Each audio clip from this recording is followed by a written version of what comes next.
सर्दियों का टाइम चल रहा होता है। एक गांव के अंदर जैसे ही शाम को 7 बजते हैं तो उस गांव के जो घर होते हैं हर व्यक्ति अपने घर का दरवाज़ा बंद कर लेता है। उसके बाद कोई भी चूची बच्चा बाहर दिखाई नहीं देता। दोस्तों, ऐसा ही उस गांव में कई महीनों से माहौल चल रहा होता है, क्योंकि यहाँ पर गांव की 3 लड़कियां रात को गायब हो चुकी थी। दोस्तों, एक घर से यानी कि 3 घरों से 3 लड़कियां गायब होती हैं और उसके बाद उनका कहीं से भी कोई अता पता नहीं लगता। गांव में दहशत का माहौल होता है कि रात को लुटेरे या चोर यहां पर आते हैं और लड़कियों को इस तरह से यहां से गायब करके ले जाते हैं। दोस्तों, पुलिस भी वहां पर पहरा लगाने लगती है। जब तक पुलिस का पहरा होता तो वहां पर ये वारदातें नहीं होती, और जिस दिन पुलिस का पहरा बंद हो जाता तो ऐसी ही वारदात फिर से स्टार्ट हो जाती। दोस्तों, फिर यहाँ पर एक व्यक्ति रहा करता है और उसकी 2 बेटियां होती हैं। वो अपनी दोनों बेटियों को लेकर एक कमरे के अंदर सोता है, लेकिन जैसे ही सुबह उसकी आंखें खुलती हैं तो उसकी आंखें फटी की फटी रह जाती हैं। उसमें से एक बेटी गायब होती है। दोस्तों, अब यहाँ पर वो पिता बहुत ही ज़्यादा परेशान हो जाता है, क्योंकि बेटी उसकी विवाह के योग्य होती है। अगले ही महीने उसकी बेटी की शादी की तारीख तय हो चुकी होती है। अब बेटी घर से गायब हो जाती है। अब पिता करे तो क्या करे, नज़दीकी थाने में पहुंच जाता है। थाने वाले भी यहाँ पर ज़्यादा उसे कोई रेस्पॉन्स नहीं देते। वो यही कहते हैं कि हम लोग ढूंढ रहे हैं, जल्द ही खुलासा हो जाएगा, लेकिन कहीं से भी कोई खुलासा नहीं हो पाता। 2 दिन का समय इसी तरह से बीत जाता है। अब वो व्यक्ति बहुत ही ज़्यादा परेशान हो जाता है। परेशान होकर एसपी साहब के पास पहुँचता है और एसपी साहब से गुहार लगाने लगता है और कहता है कि साहब, इस तरह से हम लोग बहुत ज़्यादा परेशान हैं। पहले भी 3 लड़कियां हमारे गांव से गायब हो चुकी हैं और चौथी लड़की रात को मेरी गायब हो चुकी है। मेरी बेटी की अगले महीने शादी होनी है। साहब, मेरी बेटी को वापस बुलवा दीजिए, मेरी बहुत बड़ी बदनामी हो जाएगी। साहब, हमारी मदद कीजिए। फिर वो कहते हैं कि तुमने थाने में खबर नहीं की क्या? तो वो बताते हैं कि हमने थाने में भी खबर की, वहाँ पर पुलिस की पहरा भी लगता है, पुलिस की गश्त भी लगती है, लेकिन उसके बावजूद जिस दिन पुलिस का पहरा नहीं होता उसी दिन ये वारदात हो जाती है। गांव में बहुत ही ज़्यादा दहशत का माहौल है। कोई भी व्यक्ति शाम को 7 बजे के बाद अपना दरवाज़ा खोल नहीं सकता। आप चाहे कितनी ही वहाँ पर शोर मचा लेना, कितना ही कुछ कर लेना। तो यहाँ पर एसपी साहब कहने लगते हैं कि भला ऐसा कैसे हो सकता है? आप कोई बात नहीं, आप अपने घर जाइए, मैं अपने तरीके से उसकी जांच पड़ताल करता हूँ।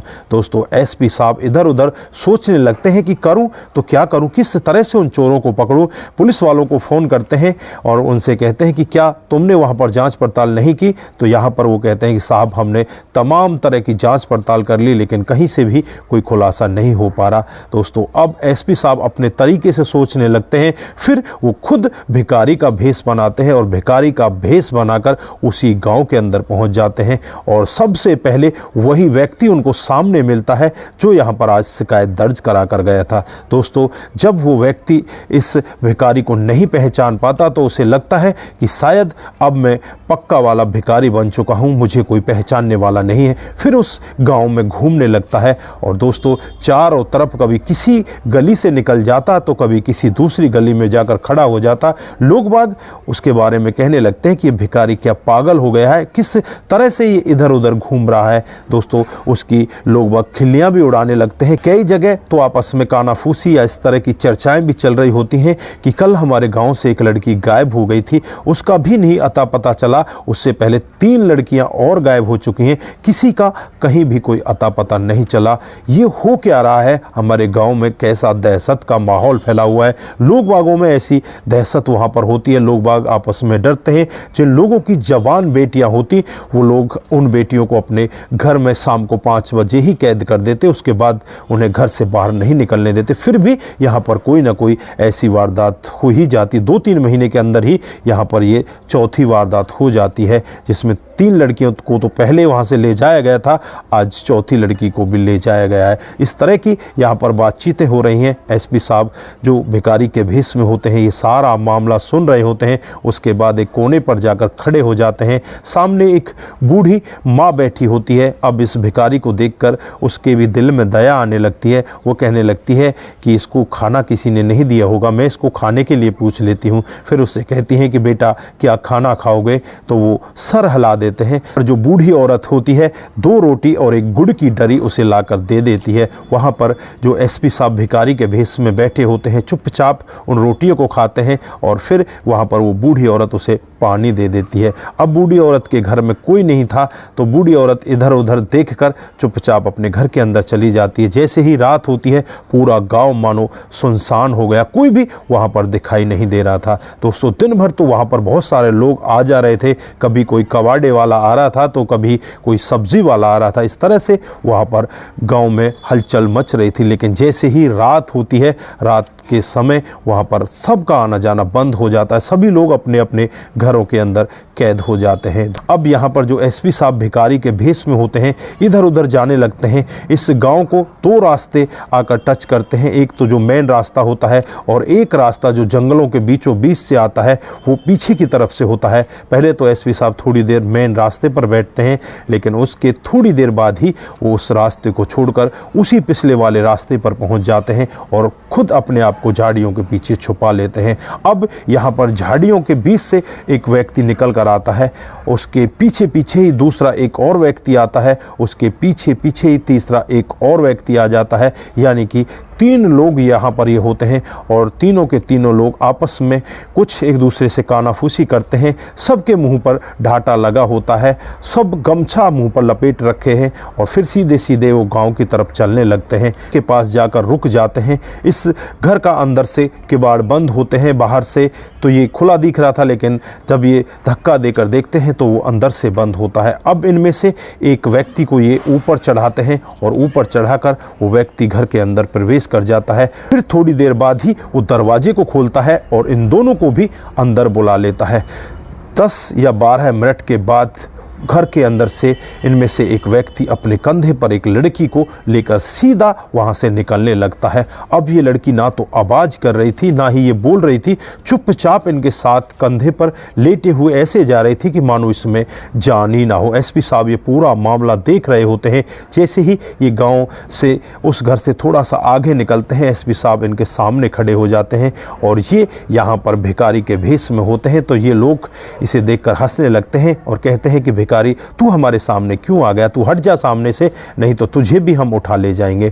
तो यहाँ पर तुरंत के तुरंत ही जो एसपी साहब होते हैं अपनी पिस्टल निकालते हैं और कहते हैं कि तुम्हारा मामला आज खत्म हो चुका है, अब तुम यहाँ से भाग नहीं सकते, अगर तुम में से किसी ने भी भागने की कोशिश की तो मैं गोली मार दूंगा। तो यहाँ पर वो हंसने लगते हैं, लेकिन जब सामने पिस्टल को देखते हैं तो उनके भी हाथ पैर फूलने लगते हैं। फिर यहाँ पर एसपी साहब एक हवाई फायर करते हैं। अब यहाँ पर वो तीनों के तीनों चोर आपस में एक दूसरे से बातचीत करने लगते हैं कि सचमुच में ही इसके पास गोलियां भी हैं, अगर हम यहाँ से भागने की कोशिश की तो ये गोली मार देगा, शायद ये पुलिस का कोई बहुत बड़ा आदमी है इसलिए ये हमें पकड़ने के लिए आया है, आज तो हम पकड़े ही गए। फिर गोली की आवाज़ सुनकर जो गांव के लोग होते हैं तुरंत ही घरों से बाहर निकलते हैं। उनकी हिम्मत नहीं थी, लेकिन जब यहाँ पर एसपी साहब उनसे कहते हैं कि उन चोरों को आज मैंने पकड़ लिया है, तुम जल्दी से आ जाओ, मेरी थोड़ी सी मदद करो, तो गाँव के लोगों की हिम्मत बढ़ती है और हिम्मत बढ़ाकर वो एसपी साहब के पास पहुंच जाते हैं।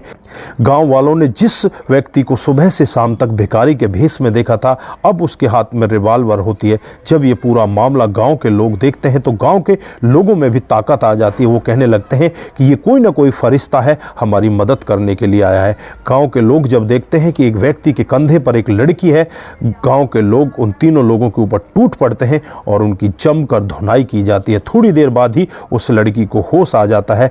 इधर जब इन तीनों व्यक्तियों की जमकर धुनाई हो जाती है, उसके बाद यहाँ पर पुलिस को बुला लिया जाता है। पुलिस यहाँ पर पहुँच जाती है, इन तीनों को अपनी कस्टडी में लेती है और जब इनसे पूछताछ की जाती है कि आज से पहले जो लड़की गायब हुई थी वो कहाँ है, उन्हें तुम लेकर कहाँ गए, तो यहाँ पर वो कहते हैं कि आज से पहले जो लड़कियाँ थी उन सबको हमने बेच दिया है और फलां व्यक्ति को बेचा है।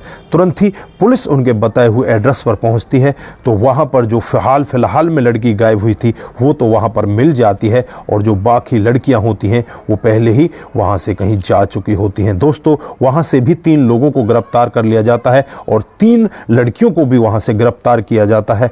दोस्तों उन तीनों लड़कियों के घर वालों के बारे में उनसे पूछा जाता है कि तुम बेटा कहाँ से हो, तो वो अपना अपना घर बताती हैं। वो बहुत ही डरी हुई होती हैं, बहुत ही सहमी हुई होती हैं। दोस्तों उसके बाद उन लड़कियों को उनके परिजनों को सौंप दिया जाता है। इधर उन 6 लोगों को गिरफ्तार कर लिया जाता है और जब उनसे डिटेल से पूछताछ की जाती है, पुलिस अपने रवैये से पूछताछ करती है, तो एक ऐसा सत्य बताते हैं जिसे सुनकर हर कोई व्यक्ति दंग हो जाता है। दोस्तों उनसे पुलिस पूछती है कि तुम गांव के अंदर प्रवेश कैसे करते, तुम्हें पता कैसे चलता है कि इस घर के अंदर लड़कियां हैं। तो वो बताते हैं कि हम लोग गांव में फेरी लगाने के चक्कर में आते थे, कोई तो कबाड़ा खरीदने के लिए आता, तो कोई सेब या कुछ और सामान ऐसा बेचने के लिए आते। हम सभी लोग गांव में इसी तरह से घूमा करते और जहां भी हमें कोई अच्छी सी लड़की, खूबसूरत लड़की मिल जाती और उसका हम अच्छे से पता लगा लेते और उसके बाद रात को वहीं पर आ जाते और उस लड़की को अपने साथ ले जाते। फिर यहाँ पर पुलिस उससे पूछने लगती है कि क्या वो लड़कियाँ शोर नहीं मचाती, चुपचाप तुम्हारे साथ कैसे चली जाती। तो यहाँ पर वो कहने लगते हैं कि हमारे पास एक ऐसा केमिकल होता है जिस केमिकल को किसी के ऊपर हम डाल दें तो वहीं पर वो बेहोशी की हालत में आ जाएगा। कई घंटों के बाद उसे होश आएगा और जब तक उसे होश आएगा तब तक हम उसे लेकर बहुत दूर जा चुके होते हैं। दोस्तों इसी तरह से ये लोग यहाँ पर लड़कियों को गांव से उठाया करते। जो भी लड़की जवान हो जाती, अच्छी खूबसूरत दिखने में लगती, उस लड़की को ये लोग उठा लिया करते और उसे शहर में जाकर बेच दिया करते। वहाँ पर इन्हें इन लड़कियों की कीमत 50,000 से 1.5 लाख रुपए तक मिलती। जैसी लड़की खूबसूरत होती उसी हिसाब से इनको पैसे मिल जाया करते। अब तक इन लोगों ने 7 से 10 लड़कियों को इसी तरह से उठाया था, जिसमें से 3 लड़कियाँ तो यहाँ पर बरामद हो जाती, 3 लड़की तो मिल जाती हैं, बाकी 7 लड़की अभी तक भी वहाँ पर नहीं मिलती।